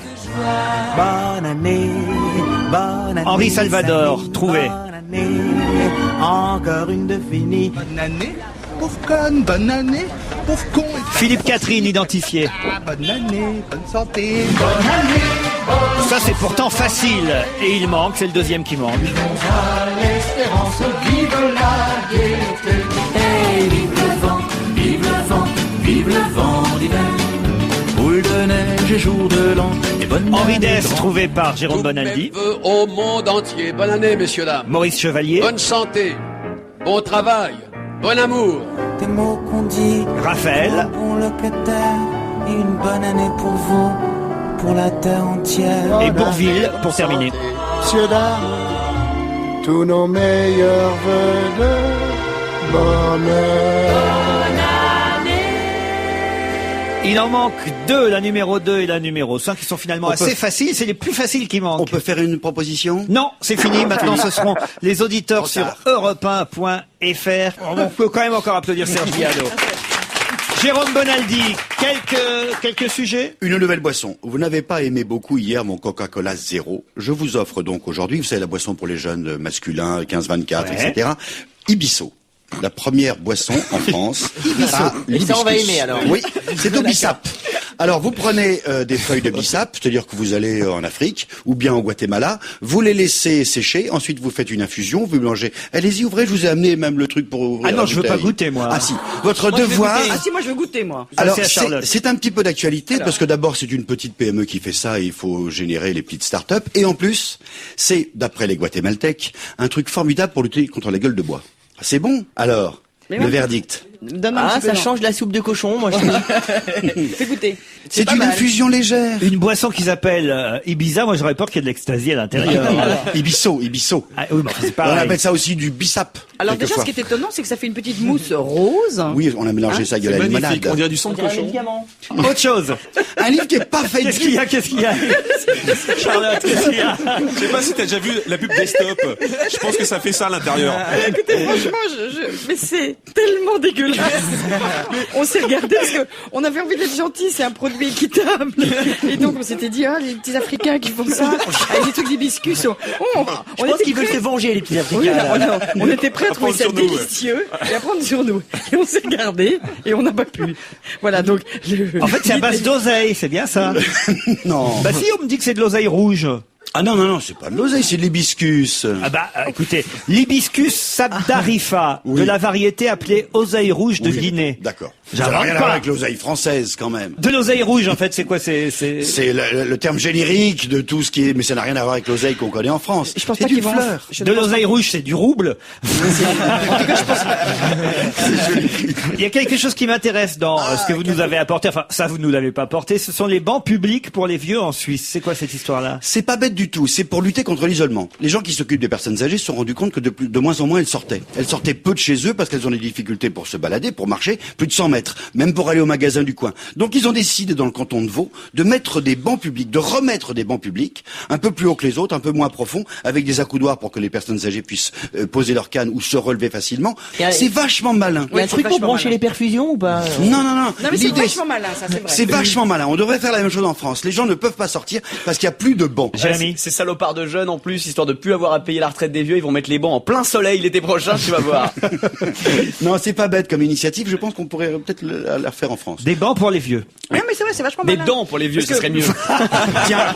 Allez, on se retrouve après la pub.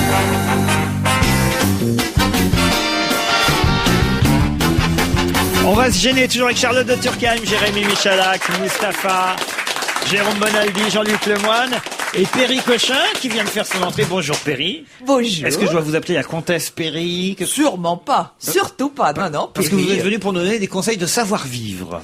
C'est déjà c'est drôle. Non, non, pas savoir vivre. Art de vivre. Ça n'a rien à voir. Ah oui, voilà. C'est beaucoup plus subtil. Ça, c'est comme Laurent. pour les droits humains et les droits de l'homme de Ségolène C'est Royal. à peu près ça.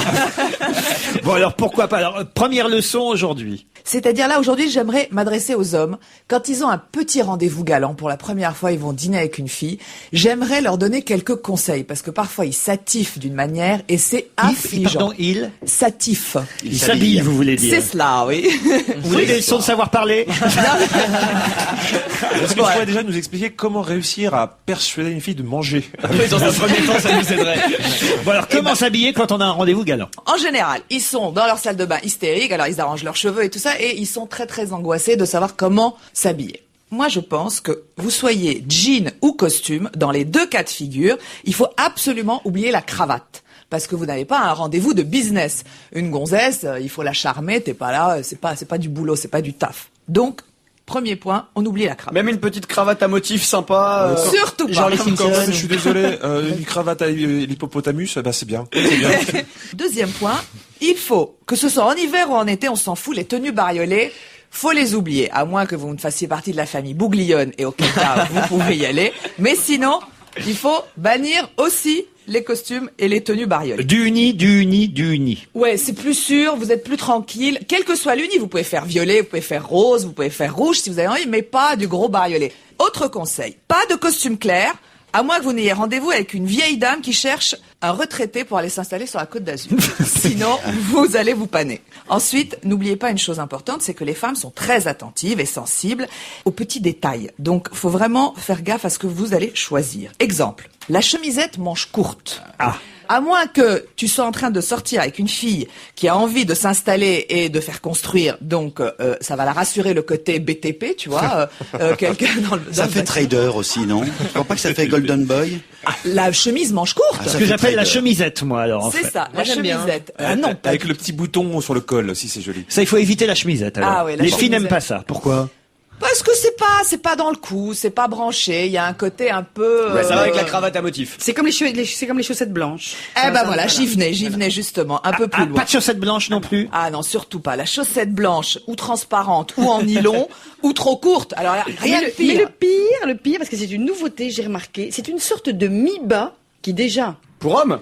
Oui, il y a une sorte de mi-bas. En nylon un peu. En nylon un petit peu. Immonde. Que déjà, nous, ça devrait être interdit par la loi Ça du fait bon tout de goût. suite plus des pieds, c'est ça le problème. C'est que... Et ça fait Ben tout de oui. suite varice. De toute façon, si vous avez mis bas, c'est que déjà le dîner est allé plus loin que prévu.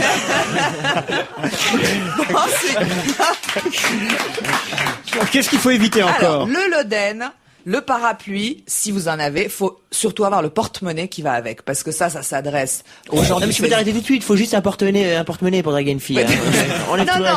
non, t'as des filles qui s'en foutent du porte-monnaie, mais si tu arrives avec le loden et le parapluie, vous savez ce que c'est le loden? Non. Ah voilà, j'en ai. C'est une maladie, le loden. Ah voilà, j'en étais sûr, ils savent pas. Charlotte, tu peux expliquer ce que c'est qu'un loden? Mais tu vas jamais chez Old England? Le Loden est au 16e, ce que le jogging est à la banlieue. Voilà. Hein? Merci Charlotte. Voilà. C'est un manteau un peu épais, Vert, kaki. toujours vert. Voilà. Autrichien. Mais au c'est pas départ que dans le autrichien. 16e. En banlieue, on a sa version. On a le Ben Loden qui est... Et alors? Et ben donc ça c'est un accessoire pour Marie Chantal, Marie Amélie. Tu mets le loden, le parapluie. Mais là, moi, je regrette parce qu'on ne voit plus de Loden. Eh ben oui, c'est Parce tellement- que c'est moche. Ah non, il y avait un côté un peu chasse-pêche et tradition. Voilà, voilà. oui, c'est ça, ouais. Moi, je voyais beaucoup ça dans le 16e le vendredi soir. Les filles en pas envie robe à d'être riche. smoke avec un col Claudine. Voilà, et le papa est en loden forcément derrière. Côté bijoux, on peut mettre des bijoux quand même? Alors côté bijoux, moi je pense que c'est un peu ostentatoire. Il vaut mieux éviter parce que c'est un signe extérieur de richesse. Et en général, les femmes préfèrent les voir en cadeau sur elles que sur vous. Ah oui. Donc, Et pourtant, moi, il y a une chose que je trouve très jolie sur un homme, c'est quand même les bagues. Une bague. Oh non, Une jolie vraiment. bague. Oui, parce que genre, tu aimes mais les quel hommes genre? mariés aussi, toi. Alors justement, si vous êtes marié, faut surtout garder son alliance parce Ah oui que. Mais oui, parce que aujourd'hui, si tu regardes bien, les filles aiment bien la compétition. Ça affiche tout de suite un truc genre bon, ok, je suis mariée, j'assume. Je trompe ma femme, voilà, au moins c'est clair, c'est net, c'est franc. dégueulasse. J'aime bien. Je ferais pareil avec toi. Mais oui, mais ça peut amuser la gonzesse en face. Et pour nous, ce qu'il y a de bien, c'est que c'est un vrai challenge. Exactement. C'est amusant. On C'est est amusant. d'accord. On termine par les parfums. Eh ben oui, alors non, surtout pas trop de parfum, parce que là, on aime bien les hommes parfumés, il faut pas que ça sente trop sous les bras, mais il faut pas non plus que je suis ça pas pue la d'accord. cocotte. Moi, j'aime bien quand ça sent un peu sous les bras. Ah oui, Voilà, t'es une grosse dégueulasse avec nous aujourd'hui. Elle aime bien Michalak. Toi, ce qu'il te faut, c'est un routier en de Folcote, en fait. Oui, alors sinon, on a quoi? On a le foulard, la pochette. Ça, je crois qu'il faut qu'on prévienne Paul Vermus. Faut qu'il arrête. Ça tombe bien, on va l'avoir au téléphone dans un instant. Non, mais il n'y a plus que lui en ville qui s'affuble de ce truc-là. Et Jean-Bernard Hébet. Et Jean-Bernard Hébet de temps en temps, mais il les fait plus discrètes, Jean-Bernard. Mais enfin bon, ça donne déjà la tranche d'âge, hein. Ça vous situe tout de suite. Il y a Faut se Jean-Pierre Coff méfier. aussi. Ah Voilà. oui, mais alors je vais vous dire quelque chose. Moi, je suis pas tout à fait d'accord avec toi. Moi, je trouve que le look quand même ultra élégant, type Corneille, qui est toujours en costard, qui est toujours vachement bien fringué, qui a il a peut-être pas la pochette, mais il a toujours un Mais trait. ouais, Corneille, c'est plus un dandy. Il est plus dans l'esprit dandy, qui est assez séduisant. Vermus, Vermus aussi. Oui. C'est très séduisant, Paul Vermus. je ne voulais pas rapprocher Corneille et Vermus non plus. Hein. On termine. Conclusion de tout ça, il faut faire simple, efficace, et puis surtout, ne pas se raconter des films. Les gonzesses, elles ont un 6e sens. Elles conçoivent tout de suite que vous êtes coincé ou pas coincé par votre tenue vestimentaire.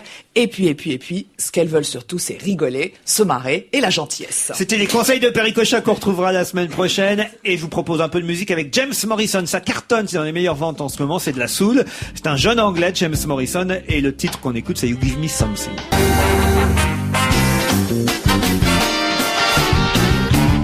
La dernière partie avec Jérémy Michalak, Mustapha, Bonaldi, Charlotte de Turckheim, Perry Cochin, Jean-Luc Lemoyne. Qu'est-ce qu'il y a, Charlotte? Eh bien, écoutez, je voudrais juste simplement rappeler à des gens qui sont un petit peu indélicats que ce n'est pas la peine de m'inviter. Alors, je sais pas comment ils s'appellent, ces gens-là.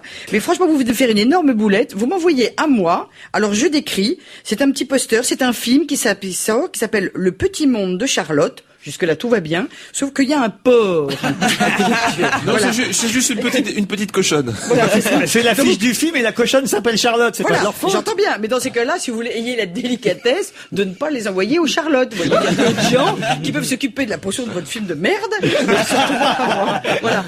Paul Vermus est au téléphone. Bonjour Paul. Salut Laurent. Notre reporter, évidemment sans frontières, mais surtout dans Paris. Et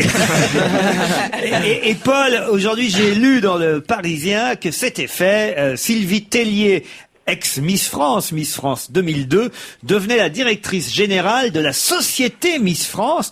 En remplacement, donc, non pas, si j'ai bien compris, de Geneviève de Fontenay, comme on pourrait le croire, mais en remplacement de Xavier de Fontenay. Alors en fait, ça a nécessité une lourde et difficile enquête. Alors, J'imagine. Vous imaginez, oui.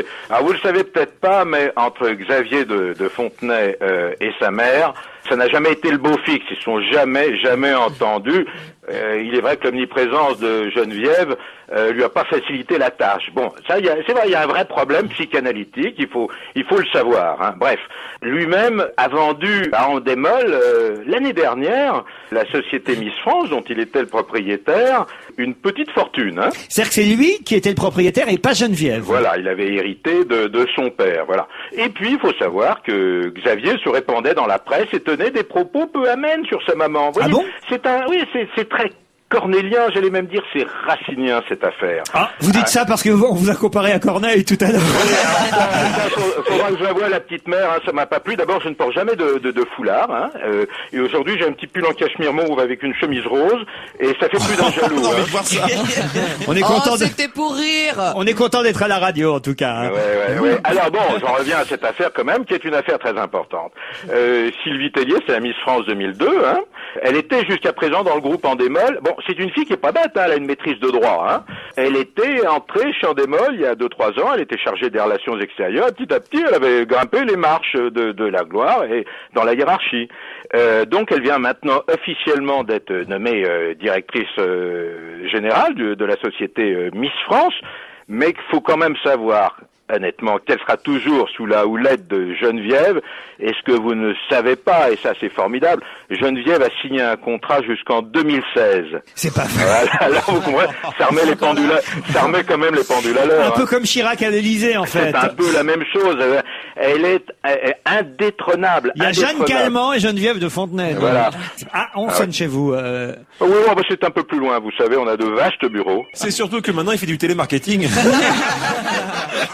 Parlez-moi plutôt de François Bayrou, parce que vous avez des infos sur un sondage secret. Ah ouais, alors là aussi, il faut savoir que pour vous, Laurent, je prends quand même des risques. Hein. Allez-y. Mettez-vous ça dans votre tête. Hein. J'ai reçu un sondage secret dans lequel François Bayrou aurait fait une remontée spectaculaire, ce que je veux bien croire.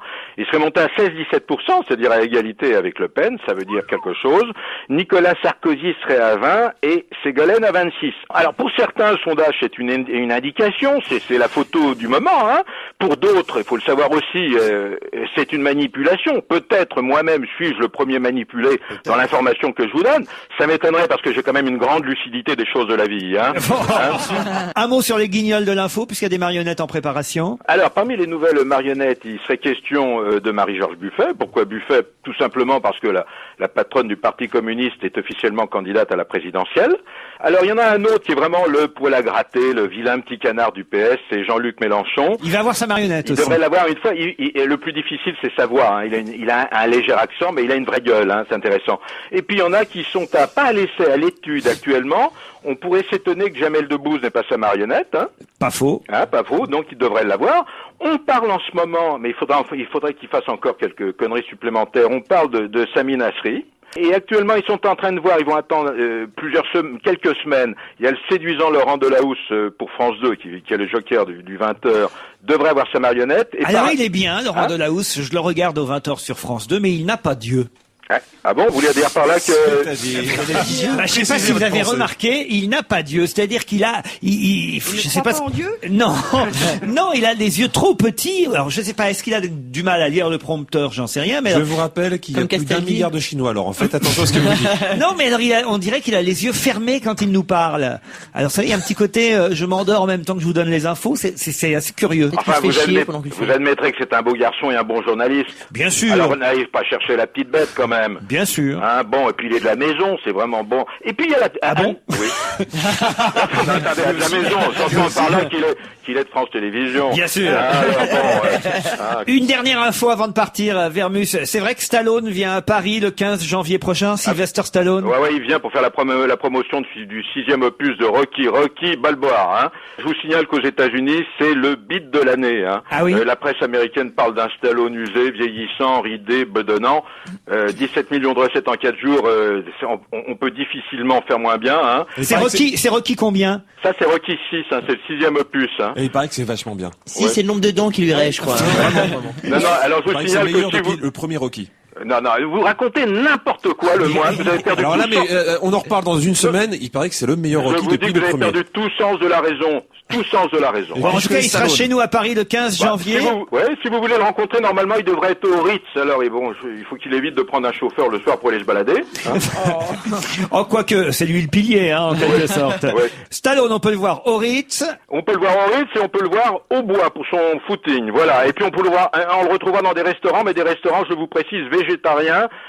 Parce que il a horreur de la viande et une boîte du lait. Vous voyez que c'est pas. Attendez, il a horreur de la viande, mais c'est lui qui est un des propriétaires du Planète Hollywood. Bien sûr. Et alors, vous voulez toujours trouver une logique aux choses, vous. Il n'y a pas de logique à cela. On mange des hamburgers surtout au Planète Hollywood. Et il y a aussi des hamburgers végétariens, je vous signale. Et moi, je l'ai vu une fois dans un restaurant, pas végétarien du tout. Ouais, il avait de la viande dans son assiette. Alors moi, je vous ai aperçu avant-hier dans le 7e arrondissement et vous étiez vraiment pas très élégante. Hein.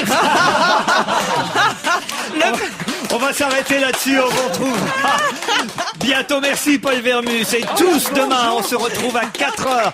C'est désormais l'horaire d'On va se gêner, 16h, 18h. Bye bye, à demain. Retrouve